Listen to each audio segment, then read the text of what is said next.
Hi,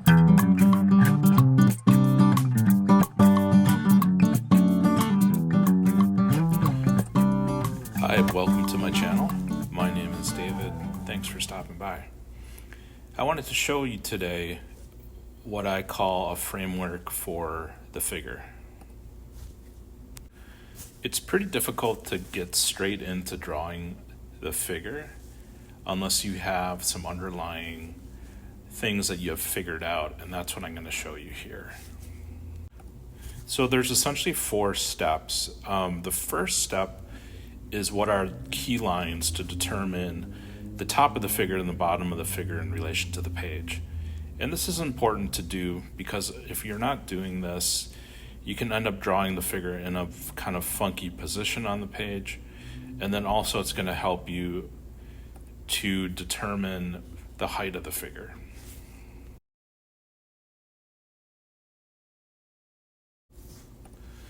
The next step is to determine what's called the major position line, and this is the predominant position the figure is in. So in this picture of the boxer, he's leaning forward and his left leg is also extending forward. So his left leg would be his dominant leg, and what you want to think of this line as is the spine and the dominant leg position being connected into one single line. You can then rough in the other arm and leg positions. When you pencil in the major position line of the spine and the dominant leg, you also want to think about the movement the figure is taking and try to capture that position and that movement in one free-flowing line. The next step is to determine what I call the 3 boxes, and these relate to the head, the torso, and the hips. As you're roughing in the head box, this is also a good time to check your overall height of the figure. In general, the figure tends to be 7 to 8 heads high.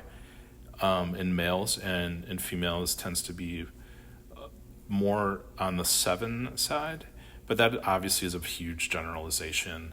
And those guidelines were established in a lot of classical figure drawing academia. So it's not necessarily taking into consideration all body types, just to note. But in general, 7 to 8 heads high is a general rule of thumb. Okay, so as you're roughing in the square box for the head, you're also thinking about the head in 3D space. So you can kind of see I'm showing depth here in the shape of this box, so it's not just a frontal view of the box.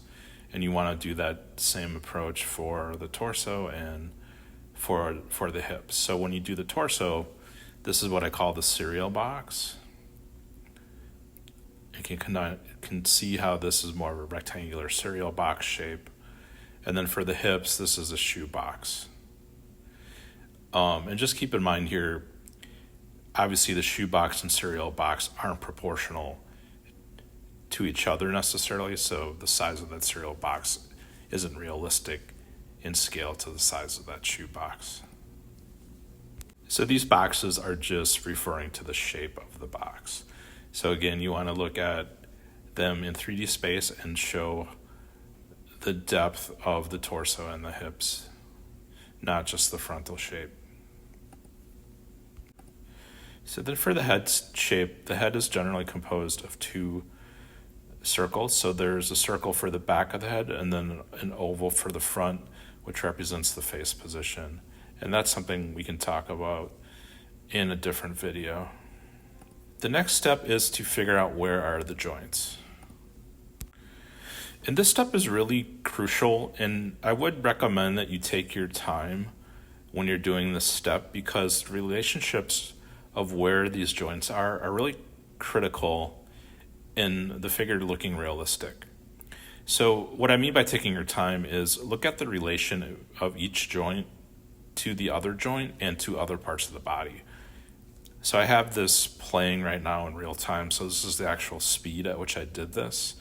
So I'm just kind of looking at where is the elbow in relation to the head, in relation to the torso, even looking down at the legs and the position of the legs. You really want to look at all parts of the figure and where the joints are relating to them. And the joints you're determining are the shoulder, the elbows, the wrists, the hips, where the leg inserts into the hips, the knees, and then the ankles. So you can kind of see I'm looking at where does the knee fall in relation to the head, where is the knee in relation to the hips, and so forth. So you could spend quite a bit of time at looking at this. But the more you do this, the more you'll get a sense of what feels right and what doesn't.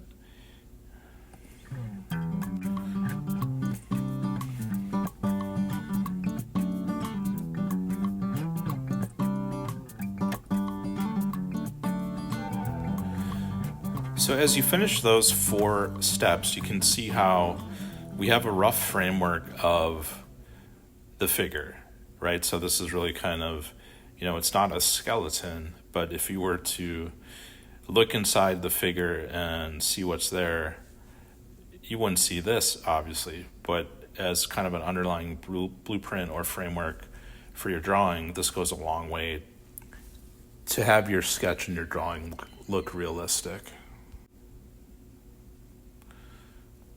So to review, the 4 steps of this framework are determining the key lines, which are the top and bottom of the figure. Next is the major position line, which is the spine and the dominant leg as a single line. Then you're going to determine and pencil in the 3 boxes, which are representative of the head, the torso, and the hips, the square box being the head, the cereal box, the torso, and the shoe box, the hips. And then lastly, asking yourself, where are the joints? And these are the shoulders, elbows, wrists, the hips where the legs insert into the hips, and the knees and ankles. I'm pretty sure my anatomical terms are not completely accurate, but you get the general sense of what you're trying to determine here. And I would say spend a little bit more time on this 4th step, as it's really important in having your figure look realistic. So I hope you found this framework helpful. If you're interested in learning about taking drawing lessons with me, scan the QR code in the bottom corner or click the link in the video. All right, thanks so much and see you next time. Bye-bye.